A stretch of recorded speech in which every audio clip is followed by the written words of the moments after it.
सुक्कू सरकार को high court का करारा झटका। अध्यक्ष उपाध्यक्ष चुनाव में एमएलए नहीं डाल सकेंगे वोट। नमस्कार, न्यूज़ तलब हिमाचल का सोशल मीडिया प्लेटफॉर्म देख रहे हैं आप और मैं हूं मोहन।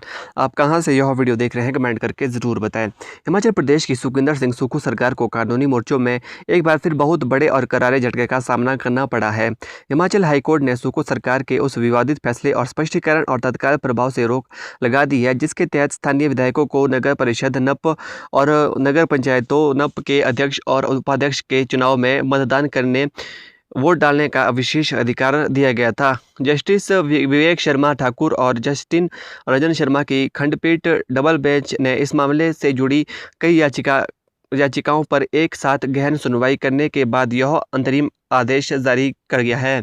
हाईकोर्ट के इस बड़े फैसले के बाद अब राज्य की शहरी स्थानीय निकायों के शीर्ष पदों के चुनाव में विधायक अपनी मर्जी से वोट नहीं डाल पाएंगे।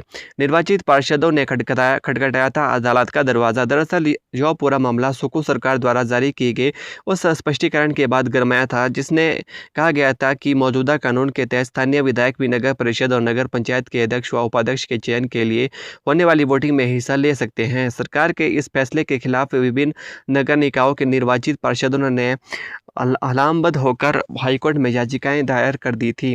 याचिकाकर्ताओं ने पार्षदों ने अदालत में मजबूत तर्क देते हुए कहा कि विधायक नगर परिषद या नगर पंचायत की सामान्य बैठकों में पारित होने वाले प्रस्तावों और अन्य विकास कार्यों पर तो अपना वोट दे सकते हैं, लेकिन जब बात संस्था के मुखिया अध्यक्ष और उपाध्यक्ष को चुनने की आती है तो यह लोकतांत्रिक अधिकार केवल जनता द्वारा सीधे चुनकर आए पार्षदों को ही होना चाहिए।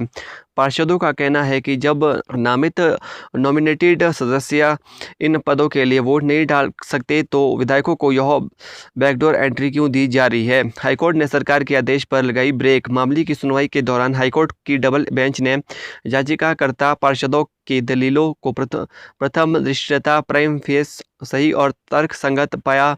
अदालत ने माना कि सरकार का यह स्पष्टीकरण लोकतांत्रिक व्यवस्था और पार्षदों के अधिकारों का हनन करना है। इसके बाद कोर्ट ने सरकार के आदेश पर रोक लगाते हुए स्थिति साफ कर दी है, जब तक इस मामले पर कोई अंतिम फैसला नहीं आ जाता तब तक कोई भी विधायक नगर परिषद और नगर पंचायत के अध्यक्ष व उपाध्यक्ष के चुनाव में किसी भी प्रकार का मतदान नहीं कर सकेगा। सुक्खू सरकार को पहले भी मिल चुके हैं कई कानूनी झटके। यह कोई पहला मौका नहीं है जब सुक्खू सरकार के फैसलों पर माननीय अदालत की ओर से बदला या रोका गया हो। हालिया दिनों में पंचायत और नगर निकायों से जुड़े सरकार के कई फैसलों को हाईकोर्ट ने पलटा है, जिससे प्रशासनिक स्तर पर सरकार की किरकिरी हुई है। चुनाव टलने पर रोक। इससे पहले सरकार द्वारा स्थानीय चुनाव टालने के फैसले पर हाईकोर्ट ने सख्त रुख अपनाते हुए रोक लगा दी थी। आरक्षण की शक्तियां छीनी। जिला उपायुक्तों डीसी को दी गई 5% सीटों के आरक्षण की विशेष शक्तियों को भी कोर्ट ने असंवैधानिक मानते हुए वापस ले लिया था। जब विधायकों के वोट पर रोक और अब विधायकों की वोटिंग राइट देने के फैसले पर रोक लगाकर कोर्ट ने सरकार को बैकफुट पर धकेल दिया है। 17 जून को होगी अगली सुनवाई। हाईकोर्ट के इस अंतरिम आदेश का सीधा असर राज्य के कई नगर परिषदों और नगर पंचायतों में होने वाले आगामी अध्यक्ष और उपाध्यक्ष के चुनाव पर पड़ना तय माना जा रहा है। कई जगहों पर राजनीतिक समीकरण पूरी तरह से बदल जाएंगे। अब इस हाई प्रोफाइल मामले की अगली सुनवाई 17 जून 2024 को मुकर्रर की गई है, जहां अदालत इस मुद्दे की कानूनी पहलू पर आगे विचार करेगी। तब तक सुक्खू सरकार के इस फैसले पर पूरी तरह से ताला लग चुका है।